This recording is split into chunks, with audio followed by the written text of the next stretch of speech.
Tim, why don't you just start out by introducing yourself? So I'm Acting Superintendent Tim Crone with the Toronto Police Service. And right now I'm my present area of responsibility. I'm in charge of 11 Division and 12 Division in the kind of the west central part of the city. How long have you been there for? I've been in this role. Actually, it's a kind of a two-sided question. I've been in charge of 11 and 12 Division since March 1st, but I've been in charge of 11 Division I've been involved with 11 Division for a couple of years now. So I used to be in charge of 22 Division, 11 Division, but we did a realignment. So my present area as of March 1st. Okay. So not too long ago, though, you were in another division was it 32 or 33 Division in the north end of the city? So yeah, so last week I went up to 32 Division. Superintendent Brian Bott, it was his last day before retiring. So I know Brian quite well. So I went up to shake his hand and wish him well with many other people. And we have a piping out ceremony, and when people are not all the time, but it's frequent whenever people are retiring. We on their last day, we have a police piper attend, and again, it's kind of a ceremonial thing, but amongst other, cutting cake and having lunch and and speeches. One of the things we do is we actually pipe that individual out of the building, and quite often we have our police sources attend. This is kind of a very special honor guard, and on this particular day, there were two police horses that were in attendance as part of the piping out ceremony. So, first of all, just about this piping out ceremony, that sounds like it would be like a really emotional and special event. And I know Superintendent Brian Bott, I mean, I knew him, I worked with him a lot when he was heading up homicide years ago. He's very well known in the force, but I imagine that would have been like an emotional moment for him. I always describe it as a kind of a bittersweet moment, right? It's an exciting day, and it's a happy day in the sense that you're wrapping up in Brian's case, in most people's cases, you're celebrating the end of a very, very special career and part of your life, but you're moving on to the next chapter, whatever that looks like, right? And it is that particular piping out part of the ceremony is it gets a little it can choke the toughest seasoned cop up, because it's basically the last thing you do, right? And it's us saying goodbye at that point. So okay, so Brian was not the only one being piped out, so to speak, that day. There was another longtime service member. Tell me about that. You mentioned the couple of horses.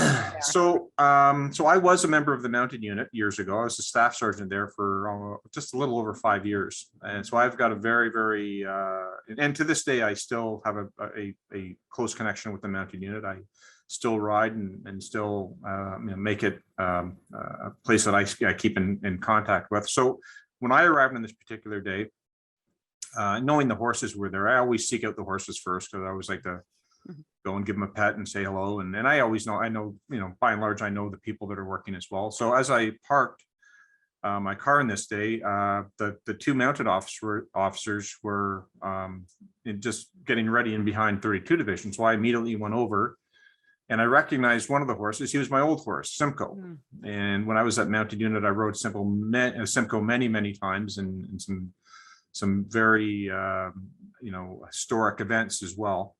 And I knew the rider, Dave Moore. Dave is now taking care of Simcoe, so I went over to say hello to Simcoe. We kind of know each other, and we just got chatting. Did Simcoe remember you? Well, I as much as a horse can. I think they know you by scent, right? Okay. So as soon as I went over, he put his nose right into my shirt and kind of gave me a big smell, and we spent enough time together. I think he knows me.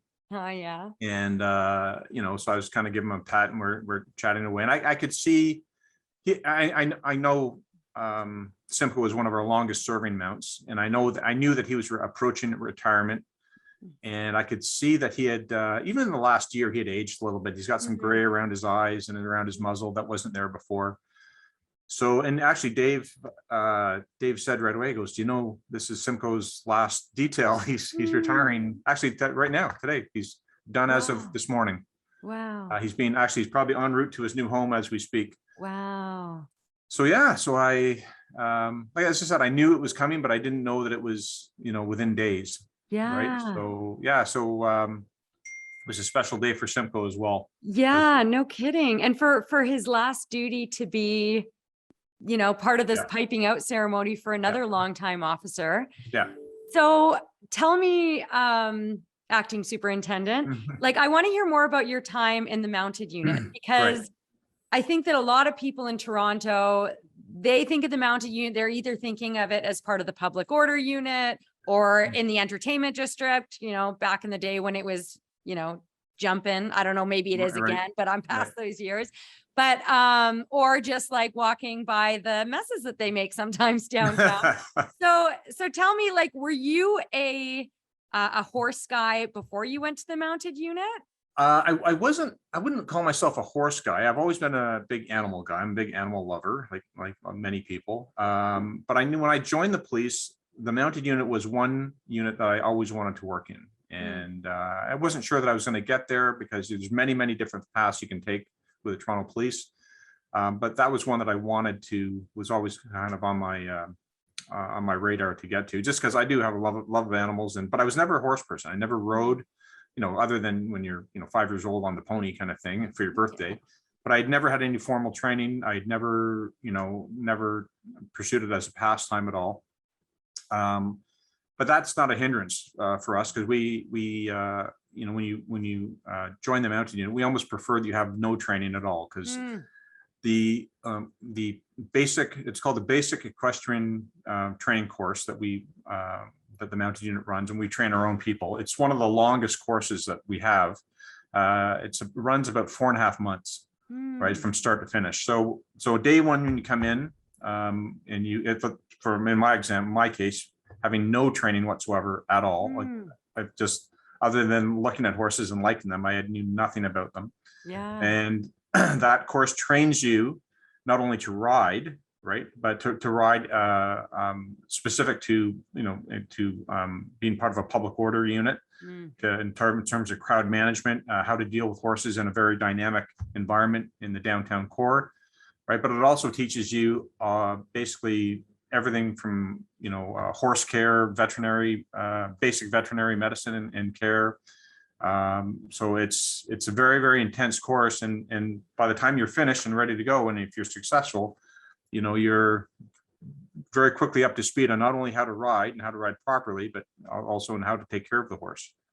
So, okay, so let's just go back for a second. Yeah. Were you promoted into the mounted unit? You said you were a So- staff sergeant there, right? So yeah, so what happened? I kind of took a bit of a odd path to get to the mounted unit.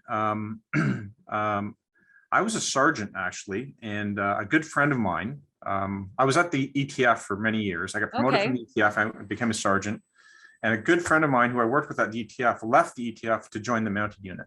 His name's Pete Sperling, and Pete and I kept in touch quite a bit. And I kind of was living vicariously through him. He was down at the mounted unit, and one day he called me. He said, "Listen, there's a training course coming up, and we have a shortage of mounted unit sergeants. We need sergeants. Oh, interesting. Would you be interested in coming down and taking the course?" And I jumped at it. So I was a sergeant at 53 Division, and I got approval, and I went down and I took the mounted course for the next 4.5 months. I finished the course, and now I was successful. Now that having taken the course means successful, and that now qualifies you to join the mounted unit. You're now good to go. But at that particular time, things had changed again, and there wasn't a particular spot available for me as a sergeant. All the spots were filled. So I just went back to my regular duties. And then I had the opportunity to rejoin the ETF as a sergeant. So I went back to ETF, and then I got the call to come to the mounted unit. So I was very fortunate. I had the opportunity or the invitation to work at 2 very distinguished units, but I had already committed to the ETF. So I said, I'm sorry, I can't. So I thought that kind of door had closed. So I continued on my career path with the ETF. And then I was very fortunate. I got promoted from the ETF to the rank of staff sergeant. I left there and I went to 51 Division. So I'm a staff sergeant, 51 Division, and out of the blue, the phone rings. And it was the unit commander of the mounted unit was Bill Wardle, and he needed a staff sergeant. And there was only 2 of us in the city at that rank that were trained. that could step into that role. Wow. And I was fortunate enough to be the one to get the phone call. So I Oh. said, yep, I'll take it. And So, I joined sorry, the mounted continue. unit. So what was it about the mounted unit that made you said since the beginning of your career, you wanted Yeah. to, this is something you wanted to do. Is it little 5-year-old Timothy Crone riding around on the pony and that just always stuck with you, or what was There's a bit it? of that. There's a bit of that for sure. You know, I don't know. It's just, I just had this very strong, I've always, since I was a kid, I've always had this very strong kind of connection with animals, large and small.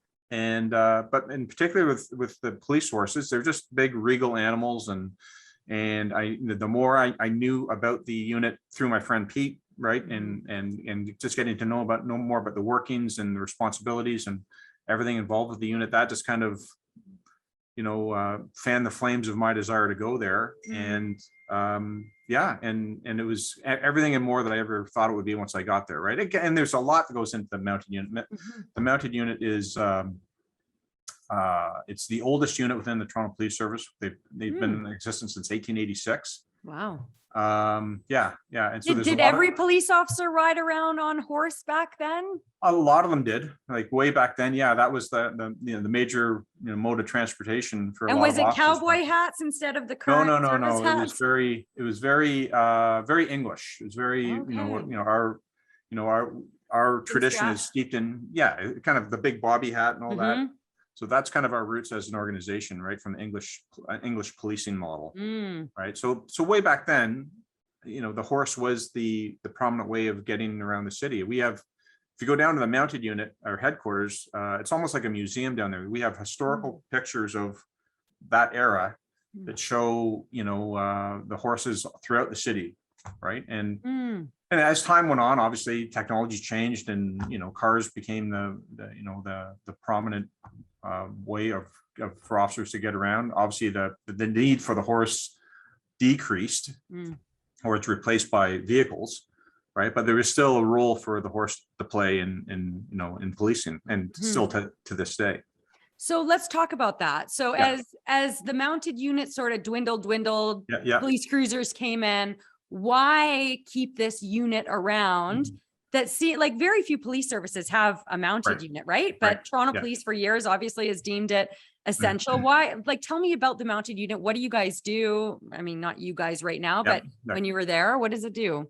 So the primary function of the mounted unit, the number one reason that number one responsibility we fulfill is public order, to assist with public order and public safety, right? So for large demonstrations or protests or things that have the potential of perhaps escalating this to becoming a public safety issue, the mounted unit are there to assist the officers on foot, the public order unit, just to maintain public safety, right? So to either, again, if it comes to it, to actually contain crowds in a certain area, or prevent them from expanding, from taking over roadways, things like that we don't want them to, right? Or in, again, worst case scenario, to dispersing crowds, right? And to do that in a safe manner. And the thing about the mounted unit is the horses, and I said to you when we spoke earlier, the ratio that we use is that one officer on horse is worth 10 officers on foot. Wow. So it's a very, very effective way in a very efficient way, basically to manage large crowds safely. Wow. Right. Yeah. Yeah. So you had also mentioned earlier in this conversation that you spent, like we started out talking about Simcoe, this recently retired horse. And you said you spent a lot of time on Simcoe in some very historic events. So when I think of historic Toronto events and public order, I assume that one of those events is the G20 that you're talking about, because that's probably the biggest public order event in Toronto police history, right?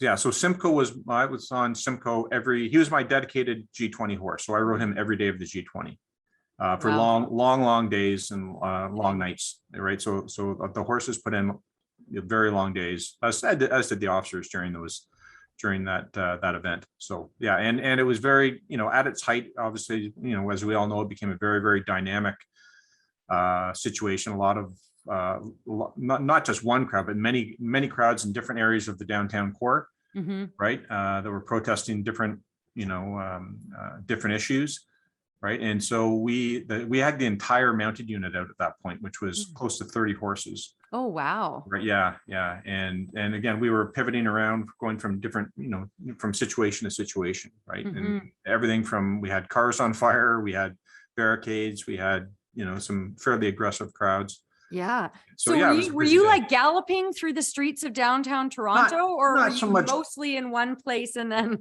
not so do they much. gallop? Do you gallop on in the You mountain? can, we don't encourage it. It's not good for the horse. It's not really safe for the horse, particularly downtown, right? Because there's Right. some footing that's a little, the horses have obviously have steel shoes on, right? Mm, And when they hit things like streetcar tracks or metal mm, grates, they lose their footing very quickly. So we try not to do that. Only in dire emergencies would you gallop. And okay. I could say that we've really never done that. What we call it's called, we go up to what's the gate called the trot. The trot Okay. is the fastest that we would move, and that's Okay. that's as fast as you really want to go. Right. But that's what we were doing. We were, luckily it was within blocks of the events were within blocks of each other downtown. So we were over on like Spadina and Queen on one particular occasion, and then very quickly we had to move over to Queen and Yonge, Mm, or we had to move up to Yonge and Bloor. So and we had to find a way up there quite a bit, and so mm. there was we had to be pretty nimble on those particular days.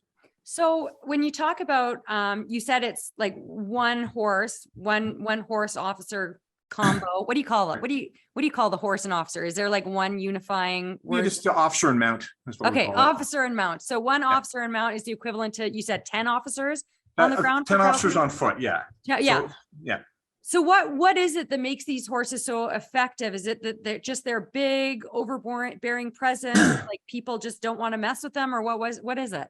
Well, a couple things. They're just big, strong animals. They're not aggressive at all. They don't, they're not they're not an aggressive animal whatsoever, right? Yeah, I've heard them But described as gentle giants. they are gentle giants, and but they're big and strong animals. They're upwards of 1,800 to 2,000 pounds, right? And they've got our horses are draft horses. So we exclusively have either Clydesdales, Percherons. Occasionally we'll have a Belgian horse. Right, so they're big, heavy draft horses. I mean, they're bred to pull plows, pull wagons, to do heavy, strong work. Right, and we specifically get these horses for their size, but also for their temperament. Draft horses generally they're not high strung. They're very kind of calm, mellow horses, right? That not a whole lot gets them kind of too excited. So they have the right temperament as well. Was what we want. We want a calm, easygoing horse that's not going to get aggressive with anybody, right? So, but the Okay. horses, because of their size and even their hooves are pretty big. They're almost like pie plates. Okay. Right? So when we have to move a crowd, or the horse will very slowly, and they're taught this. We can move them in a number of different directions. We can move them head on. We can what's called the side passage, where we turn the horse sideways, and we just very slowly start walking the horse sideways. And any person, even if they wanted to try and push back, they're not going to stop the horse. He's just too strong.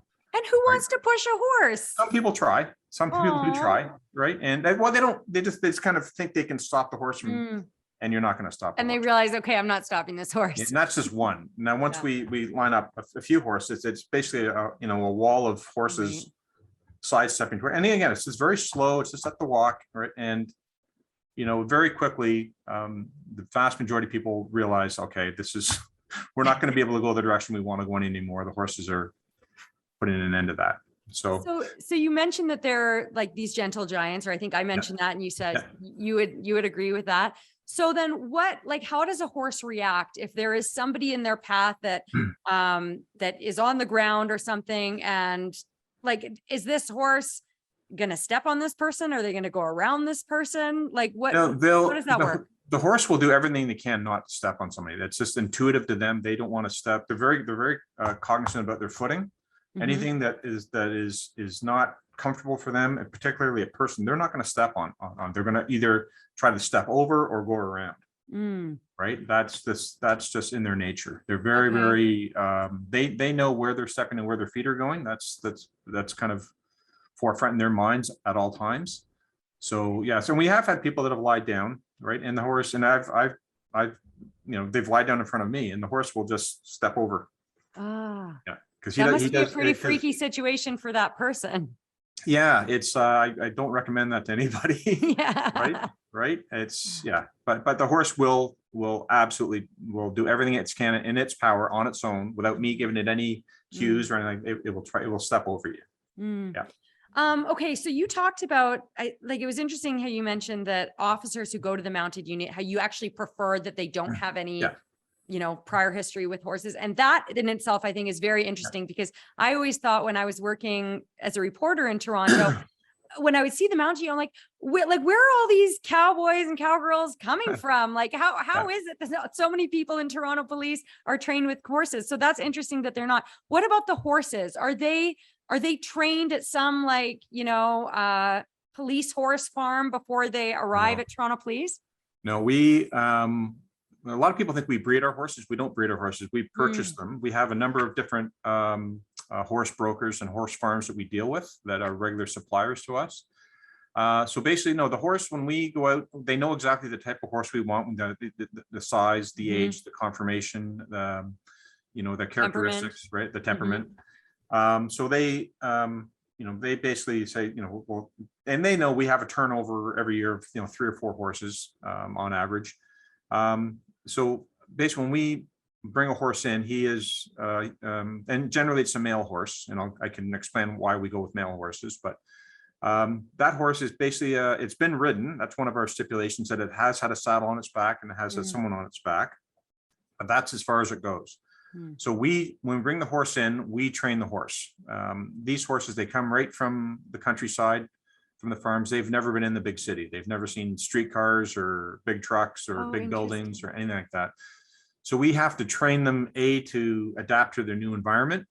And then we have to train them to be a police horse, right? To deal with demonstrations and loud noises and, and placards and banners and just things that they've never come across in their life. And that takes quite a while.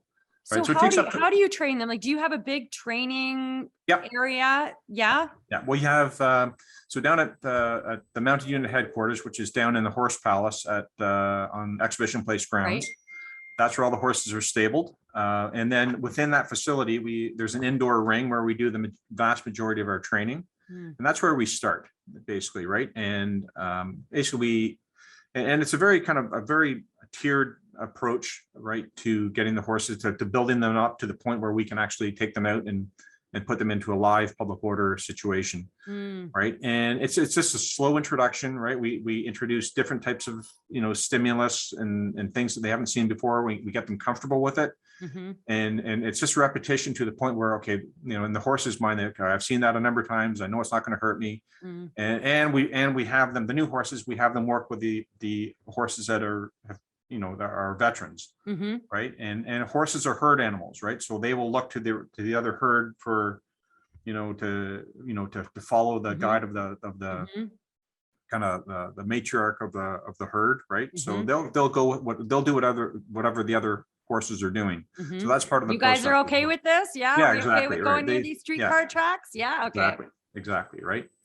So again, it's a very slow and it's a combination. We start with the horses. We kind of walk them, take them out into the real world first. We just kind of walk them around the grounds of the Exhibition Place. That's their first introduction to the city. And then we kind of, as they get comfortable with it, we start going in bigger circles, right? And so then we'll go off the grounds, and then we go onto major streets, and then again, and once we see the horse is comfortable with it and it's not a big deal for them anymore, then we take them to the next level. If perhaps they're not that comfortable, or they're the streetcars sometimes get them a little uptight, and then we back off, right, until they are at that comfort level. And then once they've achieved that, then we go on to something bigger. Okay. And then indoors, that's where we work on the crowd management and the crowd dynamic kind of part of it. Right. Yeah. Who has to clean the stables? Everybody. Oh, okay. Everybody. Yeah. Okay. So it's like, is it first in, like you were doing that when you arrived as a sergeant, then a staff sergeant? Okay. Staff sergeant on down. We all pitch in. The mounted unit day starts at 6 a.m. Right. And the first thing you do, it's called morning muck out. And basically we get the horses up, right? We wake them up in the morning. They're looking to be fed.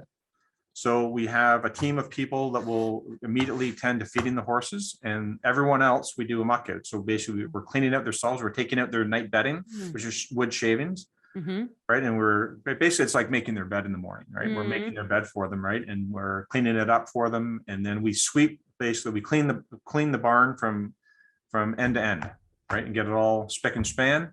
We give the horses their morning meal and their new bedding, right? And then the day starts. Yeah. It is so interesting to me to think of a sergeant from the emergency task force suddenly going, and you are making a horse's bed, all that stuff. Was there anything that surprised you when you went to the mountain, that maybe surprised you about yourself or about these horses, or anything that you learned or walked away from or with from that unit? You know what, I mean, again, as I said, I'm a big animal person, but you get very attached. You get very attached to them. You know, we have upwards, the numbers fluctuate, but we have between, 25, sometimes up towards 30 horses.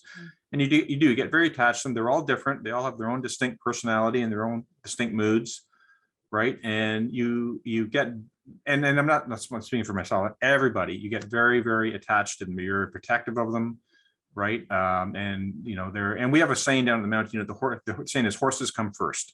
Right. So no matter what's going on in your day, your horse and the horses in general, their care, comfort, well-being comes first before anything else. Right. And so that kind of gets ingrained in you really quickly.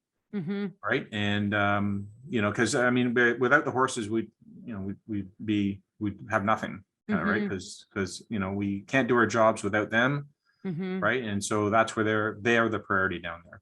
I know that the obviously the horses don't go home with you at night, Right. but is it a similar, like I think about the canine unit, and I know the dogs go home with their officer handlers. Is it the similar sort of bond? Like, I know you weren't in the canine unit, but you sort of oversaw it for a period of time, if I remember correctly. Is it a similar sort of animal officer relationship? Yeah, it's very similar. It's very similar, right? There's obviously the police dog and police dog handler bond. That's very unique itself, right? Because obviously you're with, their partners 24/7, right? And you down in the mountain, you do spend a lot of time with the horses, right? Someone's with them every day of the year, around the clock, where there's someone always with them. And there's some very long days, depending on the call out or the situation, right? So yeah, you don't have that take home kind of relationship that that the police dogs have, but it is a very, very tight bond, right? And the other thing with police horses, unfortunately, over the years, we've lost a number of mounts in the line of duty. Right. And that's very difficult to take. Right. And I was down there for a few occasions where we lost horses. Right. Some of them through accidental. Right. Some were intentional. And some due to health reasons. Right. And something they're, it was unavoidable. We didn't see it coming. And it just happens sometimes. Right. And the other thing with the horses is for such a big animal, you've really have to be intuitive and paying attention to all of their health concerns, right? They're for such big animals, they do have a lot of things that can go wrong with them, right? So and again, as I said, the horses come first. Whenever any horse has so much as a runny nose, like he's got like a team of people around him tending to him at all times. So the care down there is second to none in terms of animal welfare and horse welfare. You spoke to me about the public order aspect, but another thing I think of when, and perhaps, many people in Toronto would not think of this, but certain communities would, is years and years ago when I was reporting in Toronto, I did a story about this public outreach that was happening, I believe up in 23 division. And there were officers like handing out popsicles to the kids. They were playing games, kicking around a ball, if I remember correctly. And the mounted unit was there. And the mounted unit, like the kids just flocked to these horses. Is that a big part of the role, or was that a one-off that I witnessed? Does that happen often? Well, as I said, our primary function is public order, but I would say as equal for sure is a responsibility for the mountain unit is the community outreach. And that's critically important. It's a vital part that the mountain unit plays day in, day out. And again, and it comes in various ways, shapes, and forms, right? We, on a daily basis, the officer's out riding through different communities, engaging with people, and that the horse is a very, it's just a magnet for most people. They want to come over, they want to see the horses, they want to, it's all about the horse, really. Mhm. And the officer is just kind of like the I'm sure add-on. people wanted to see you Yeah. too, Tim. Yeah, well, no, Yeah. it is, and you know what, and when I was there, that was a big thrill for me, and I know it is for all the officers that work down there now. Just the opportunity to speak with people, and 99% of the time, it's all about the horse. What's his name, how old, and people have a lot of questions, which is great. And then, but that's the lead-in conversation, and then inevitably, those conversations lead to other things, right? And and just and again, that's just on just a regular day's patrol. But there are those occasions where we've had incidents take place in some of our neighborhoods and in our communities, where the community has been affected by be it act of violence or gun and gang violence, things like that, where they're really on edge and feeling very vulnerable at that point, and they need that extra support and that extra police outreach. And a very effective way to do it is through the mounted unit, right? Because the horse is just a way that it really attracts people, right? And it's a starting point for conversations. And it's a starting point to kind of sometimes rebuild trust and rebuild bridges. But another time it's just to kind of get that conversation going with whatever event that we're dealing with, right? And inevitably, it's a lot of it always happens through the kids that live in these communities, because the kids love the horses, right? The kids want to, and the parents bring the kids out, right? And I've been part of it on numerous occasions, and we start talking about the horses, and then the conversation will lead into that specific event that's forefront in people's minds, right? And it's a tremendous way to reach out to communities and kind of and restore a sense of comfort, restore a sense of order, right? And just give that support that they need, right? And honestly, the horses they're remarkable at doing that. I don't think that many members of the public understand the importance of those conversations. Right. I think that people think of policing and they think of enforcement. They Right. think of, the gang sweeps or arresting people, the law and order stuff. But those conversations are probably just as important, if not more important. Oh, they're critical. They're critical, right? It's, and again, it's, for those really tragic situations, obviously nobody wants to, no one should or wants to live in fear in their own community, in their own homes, right? And that's one of the most alarming things to us when these events happen. Is that's one of our number one priorities, is to restore a sense of safety and a sense of comfort and a sense of ease that to that community, right? And depending on what it is, and we've had some very very tragic events happen that really put people on edge, right? And the mountain unit, and again, it's not all the mountain unit, but the mountain unit is a very successful way to get to start that process of rebuilding that sense of comfort and feeling safe again. You're safe. We're here. We're on your side. Exactly. Yeah. Yeah. To switch to a bit of a lighter note, you watch Yellowstone? I love Yellowstone. You're all caught up on it? I'm waiting for the next season. Yeah. Me too. So it's funny, like as we're talking, I'm picturing like horses and yourself in different roles. And I guess anybody watching this who has not watched Yellowstone, I should just explain it's a highly popular show that I guess both Tim and I would recommend. And it's about this ranch in Montana, right? And they're basically always coming up against people who are trying to take their land. And there's real cowboys and horses and cattling and all that stuff. So when you arrived at the mountain unit, you were like Jimmy, I guess, right? Pretty much. That's a good way to put it. Yep. And then ultimately, would you say you became John Dutton or Rip when you were staff sergeant? I'm not a staff sergeant. I'm more of a maybe a hybrid between Rip and John Dutton a little bit.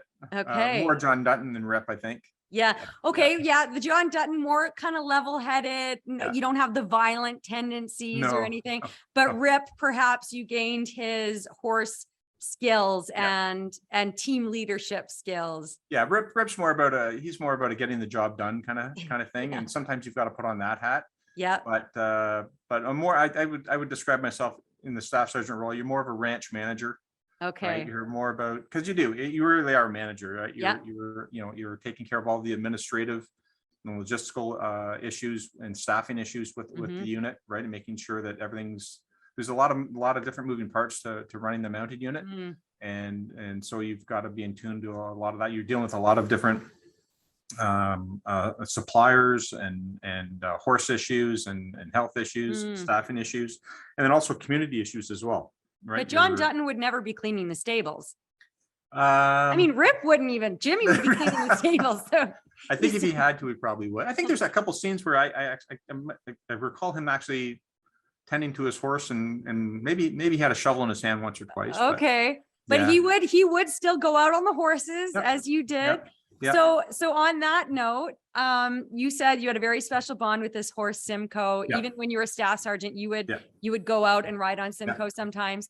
Simcoe is now into retirement. What happens with Simcoe now? Where does he go? So Simcoe is honestly, he's going up to cottage country. He's when we retire our horses, we have horses can retire for a number of different ways. They can retire through, once they hit a certain age, usually it's around 20 years old. That's when it's a hard stop for them, regardless of whether like Simcoe could keep working. He's healthy. Touch wood, he's healthy. He's still doing the job. There's no behavioral issues with him. He could still do it for sure. But we look at it like, you've been on the streets now for about 15 years, and that's a long time for a horse. So we want him to have just a relaxing, stress-free, enjoyable, latter part of his life. The horses can live into their 40s. So we want him just to relax and just have a stress-free life going forward. So, so basically, when horses retire, we have a number of people that come forward and want to take our horses and give them a nice retirement home. And we're very fortunate that we have a long list of people with beautiful properties and beautiful farms and have all the amenities and care that we want our horses to have. And the only condition we have basically is that the horse doesn't work again. He doesn't pull anything. He's never put in any kind of stressful situation again or anything. You can pleasure ride him. You can take him out for a ride through the trail fine, but they don't work again. So Simcoe, they're not like an actual police officer who retires and actually goes on to become a private investigator or a house contractor or something like that. We just want them to go hang out with their buddies in a field and just eat grass and just take it easy. Right. And it's a process. We actually go in and physically inspect the farm and make sure that it's appropriate and it's got all the creature comfort that we want our horses to have. Right. And we check in on them after the fact. We keep in touch with the people that take our horses, make sure that they're doing well. And we like to make sure that our boys and girls are well taken care of in retirement. And you said that Simcoe's handler is, do you say, what did you say the officer's name was? Dave, right now it's Dave Moore. Dave Moore. His last assigned rider is Dave Moore. Yeah. So this has got to be an emotional time for Dave. Will Dave be getting another horse then? Or yeah, Dave will eventually. Dave's been with the unit for a while. So Simcoe, I think, is his probably third or fourth assigned horse. And unfortunately, very, very sadly, previous to Simcoe, Dave's assigned horse was a horse by the name of Viscount.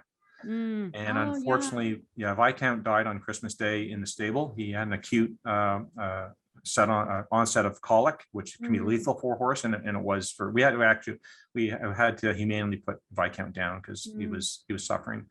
So that was a very, very hard blow for Dave. And Viscount, again, he was another veteran. He was a horse that was around for a long time. He was there when I was there. Again, another big gentle giant, and unfortunately, that colic does happen from time to time with horses. It's just part of being a horse. Oh, my heart goes out to Dave. And my heart is full for Simcoe. And I wonder if maybe he and retired Superintendent Brian Bott will meet up together in cottage country and go for a little trot around the pasture or whatever they do.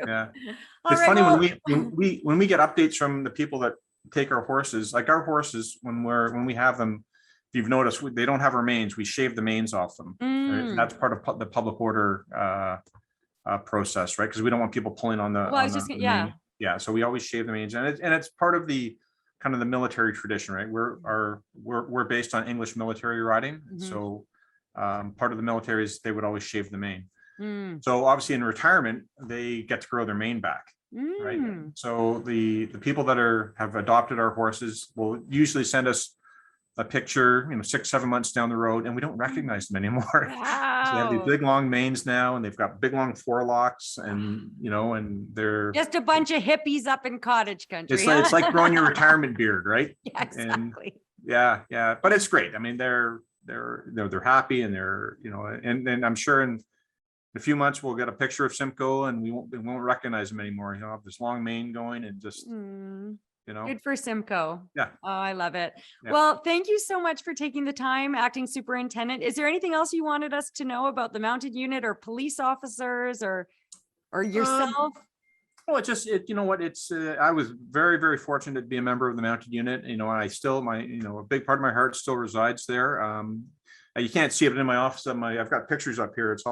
I've got pictures of horses and whatnot of my time in the mounted unit. So it's very, very near and dear to my heart. And really, I mean, I would just want the public to know that, it plays a very vital role in policing. I know sometimes there's the conversation that's brought up, and in the year 2022, why does Toronto Police still have mounted unit? But it does play a very critical role for us in a number of different ways. I couldn't imagine us not having the police forces for the many important and different roles that they play, and it is a critical part of our police service. And the men and women that work there are extremely dedicated, and they're very passionate about the work that they do, not just in taking care of the horses, but in the community outreach that they're involved in. And they know the importance that the horse plays day to day in the city of Toronto to this day. So yeah, it's interesting. It's one of those units that you can monetize, and you can see the return on investment in terms of when you said that one horse is the equivalent of 10 officers on the ground in those public order situations, but then also the stuff that you can't put a dollar figure on, like the community outreach. It's really interesting. Yeah. Anyway, and you have some pictures of Simcoe too. I think that you might be able to share with us. I will. Right? I will send. I'll incorporate into this so everyone will be able to see it. Yeah, for sure. It's one last thing I just wanted to touch on, because this has been a big part of my career. For the majority, I was of my career spent in specialized operations, which is like mounted unit, the canine or police dog services, the Marine unit. And I mention those units because those are units that there's a lot of work that goes on behind the scenes that kind of goes for the better part unnoticed, that is really critical, that I think the vast majority of the public doesn't know or is aware of, right? Like the mounted unit, for example, they go out on missing person searches weekly. They go into wooded areas and parkland and waterfront areas that a horse can cover much more effectively and efficiently than officers on foot can. That's another component that they do. And then there's been a number of occasions where officers on horseback have found missing people, like vulnerable people with dementia and Alzheimer's have wandered off into the woods, and we've been able to locate them on horse. And there's also got to be that advantage of just being up higher. Yeah, 100%. Yeah, and also when you're dealing with in crowd management, when you're that high up, you can you can see deep into a crowd. You can see things develop before they really get going. So there's that other advantage, but also for a unit like the Marine unit, they do a ton of work that people just aren't aware of on a daily basis during the boating season, and that we're constantly coming to people's assistance, that people get in trouble on the water, and I just throw that out as because there's that commonality between the two units, that a lot of work that is done that just the public aren't aware of, right? That on a daily basis that we're coming to the assistance of people in need, in a number of different ways, shapes, and forms. So you're not just a 5-year-old riding around on the pony or taking your boat out for a spin in the sunshine. Yeah, for sure. Oh, I might So have to get somebody from the Marine unit now on. I would highly recommend it. Yeah. I've been very fortunate. I was in charge of the Marine unit for a while, and I had my eyes open to the work that they do day in, day out. And for them, it's like, oh, it's just another day. But I'm like, guys, that person would not have come back from, that choppy water if you had not been there. Right. But it just, and they're like, it's another day to them. But, and it never, those things never really get out there to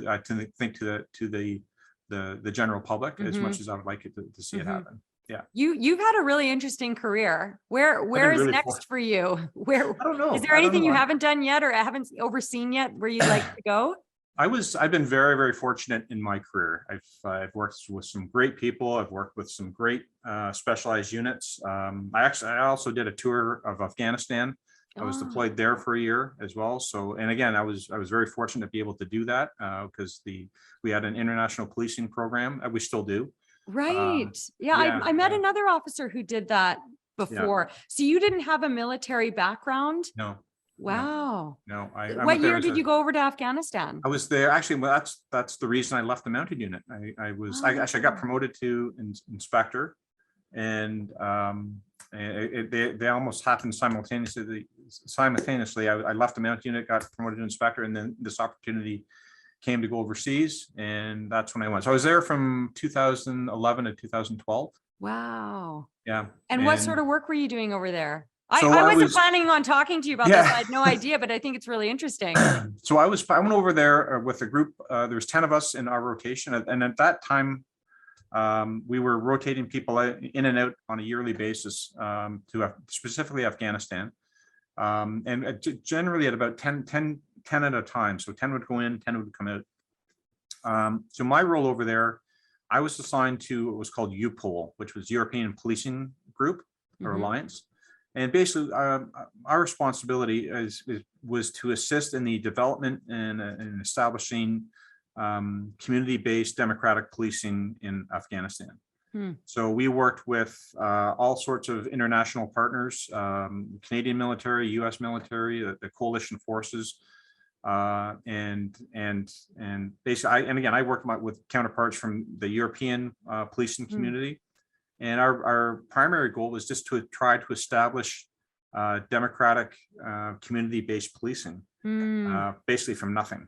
Wow. So yeah, so that was and it was in progress when I got there, and I did my part for the year that I was there, and then it continued on until obviously it's with the Taliban coming back into power, I don't think it's not going on at this point. But. Yeah, so that must have been really hard for you last year when everything.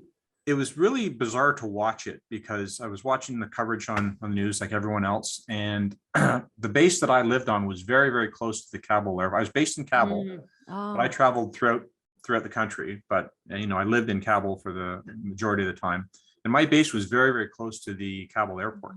So I would travel, the back and forth daily. I was in a job where I had to have the benefit of being mobile. I was out every day in an armored vehicle.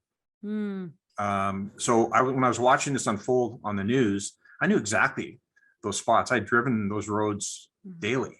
So it was like, oh man, I remember that. I remember that corner. I remember that that cluster of buildings. I remember that where that road goes, where that road goes. So it was sad to see. It really was. There's a lot of really kind people, Afghan people that just want a better life, and to see it all suddenly just after years and years and years of effort and hope and belief that everything was going in a particular direction, building a more sustainable, more diverse, inclusive,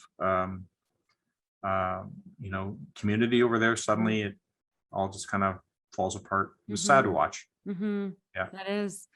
Well, I am very interested to see where you end up next, although I'm sure that everyone at 11 and 12 division is happy to have you. Well, I'm very happy where I am now. I still enjoy coming to work every day. I'm still very proud to be part of our organization. So we'll see. We'll see what comes next. Yeah. We'll keep an eye out. All right. Thanks so much, Tim. Thank you, Tamara. Appreciate your time today. Thanks. Bye-bye.